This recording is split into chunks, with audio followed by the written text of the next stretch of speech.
Kisah bule cantik Flu Rosana menjadi mu'alaf. Perjalanan kisah mu'alaf memang selalu menarik untuk diikuti. Salah satunya adalah kisah perjalanan seorang wanita asal Amerika yang kini menetap.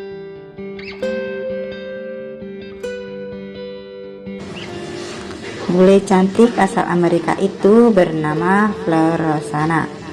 Dia tak pernah mengetahui Islam ataupun bertemu dengan orang muslim sama sekali. Flu Rosana menceritakan sendiri proses perjalanannya menjadi mu'alaf melalui sebuah video. Dia mengatakan bahwa sejak kecil dirinya tumbuh dalam keluarga Kristiani. Pada suatu saat bersamaan kami ke gereja, bisa 1 tahun sekali kalau Natal, atau mungkin 2 kali setahun kalau Paskah.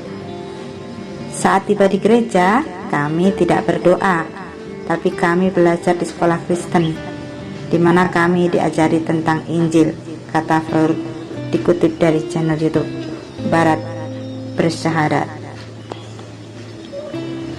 Fleur bercerita bahwa saat itu dia memiliki kitab Injil versi anak, namun dia merasa dibesarkan dengan moral dan nilai seperti yang diajarkan dalam Islam. Dia bercerita selalu percaya dengan adanya Tuhan, meski keluarganya tak percaya.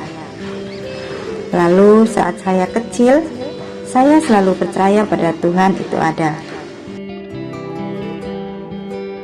Tak ada keraguan saya terhadap Tuhan, meski keluarga saya tidak meyakininya, ujarnya. Dia masih ingat betul saat usia 6 atau 7 tahun. Dia selalu berdoa pada Tuhan meski tak tahu caranya. Dia hanya rebahan di atas kasur atau berlutut di dekat ranjang, kemudian berdoa pada Tuhan sambil menggenggam kedua tangan di depan dada.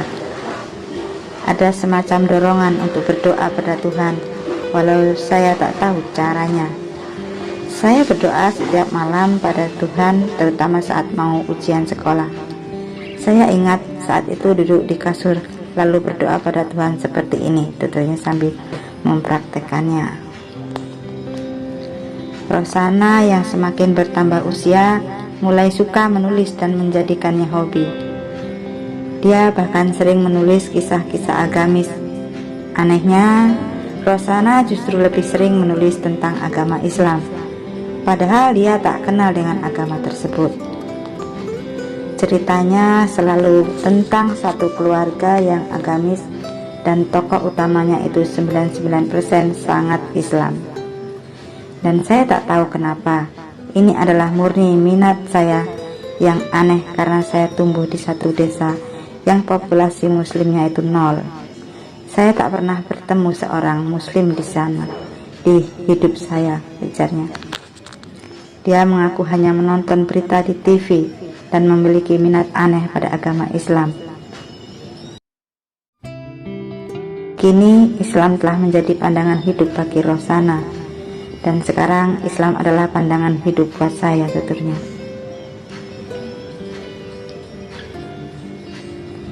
Dia mengaku saat SMA sempat kehilangan hubungan dengan Tuhan, lantaran di lingkungannya tak ada satupun yang percaya dengan Tuhan. Saat kuliah di kota besar, Rosana baru bertemu dengan orang muslim di kehidupan nyata. Orang-orang muslim yang dia temui saat itu sangat berbeda dengan yang ia bayangkan, bahkan jauh dari harapan, karena tidak sesuai dengan nilai-nilai hidup yang dia yakini. Meski begitu, minatnya pada Islam tak sirna. Hal itu menimbulkan banyak pertanyaan tentang agama Islam, namun dia tak tahu harus bertanya pada siapa. Hingga akhirnya dia bertemu dengan suaminya yang merupakan seorang muslim dan memiliki pemikiran yang sama dengannya. Dia pun semakin bersemangat untuk meneliti Islam secara akademik, bukan sekedar demi mencari materi untuk cerita yang ia tulis. Jadi ini adalah periode yang berlangsung 1 tahun, bahkan kurang lebih dari itu. Dari periode itu saya betul-betul menggali tentang agama Islam. Saya lakukan penelitian dan saya akhirnya memeluk agama Islam sebagai agama yang benar, ungkapnya. Di akhir video dia menegaskan betapa pentingnya menemukan orang yang tepat dalam perjalanan menuju Islam. Dia pun termotivasi memeluk Islam karena bertemu sang suami hingga akhirnya tertarik meneliti Islam lebih dalam lagi.